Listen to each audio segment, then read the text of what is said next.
আমরা যারা নগদ অ্যাকাউন্ট ব্যবহার করি, নগদ অ্যাকাউন্ট থেকে পেমেন্ট কিভাবে করতে হয় সেই সিস্টেমটা আমরা জানি না। ধরুন আমরা কোনো একটা রেস্টুরেন্টে বা কোনো একটা হোটেলে গেলাম, গিয়ে কোনো খাবার খেলাম, খেয়ে পকেটে দেখি যে টাকা নাই, কিন্তু আমাদের পাশে আছে নগদ। এখন নগদে আমার টাকা আছে, কিন্তু সেখান থেকে কিভাবে পেমেন্ট করব এই সিস্টেমটা আমরা জানি না। সো যারা জানেন না তাদের জন্য আজকের এই ভিডিওটি অনেক গুরুত্বপূর্ণ হতে চলেছে। তাই ভিডিওটি স্কিপ না করে সম্পূর্ণ ভিডিওটি মনোযোগ সহকারে দেখতে থাকুন। সো বন্ধুরা, আর কথা না বলে শুরু করা যাক মূল ভিডিও। আপনারা আপনাদের ডায়াল প্যাডটি ওপেন করবেন।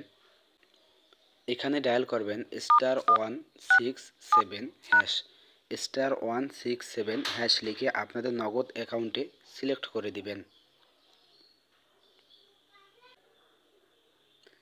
এরকম ইন্টারফেসে নিয়ে আসবে। 4 নম্বরে দেখতে পারবেন পেমেন্ট, এখানে 4 লিখে সেন্ড অপশনে একটা ক্লিক করে দিবেন। মার্চেন্ট অ্যাকাউন্ট নাম্বার, আপনি যেই হোটেলে বা যেই রেস্টুরেন্টে খাবারটি খেয়েছেন তাদের পেমেন্ট নাম্বারটি এখানে লিখে দিবেন। দেয়া হলে সেন্ড অপশনে ক্লিক করে দিবেন। ইন্টার অ্যামাউন্ট, আপনি কত টাকা বিল করেছেন, ধরুন আমি 250 টাকা বিল করেছি, 250 টাকা দিয়ে দিলাম। এরপর সেন্ড অপশনে ক্লিক করে দিবেন।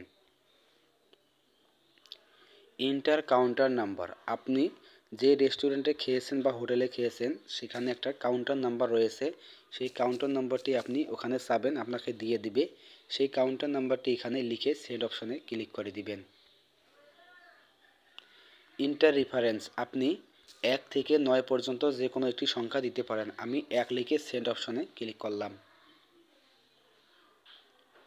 এই ইন্টারফেসে নিয়ে আসবে। এখানে number, amount, counter number, reference number check করে যদি সম্পূর্ণ ঠিকঠাক থাকে এখানে আপনার নগদের কাঙ্ক্ষিত পিন নাম্বারটি দিয়ে সেন্ড অপশনে ক্লিক করে দিলেই আপনার পেমেন্টটি সাকসেসফুল হয়ে যাবে।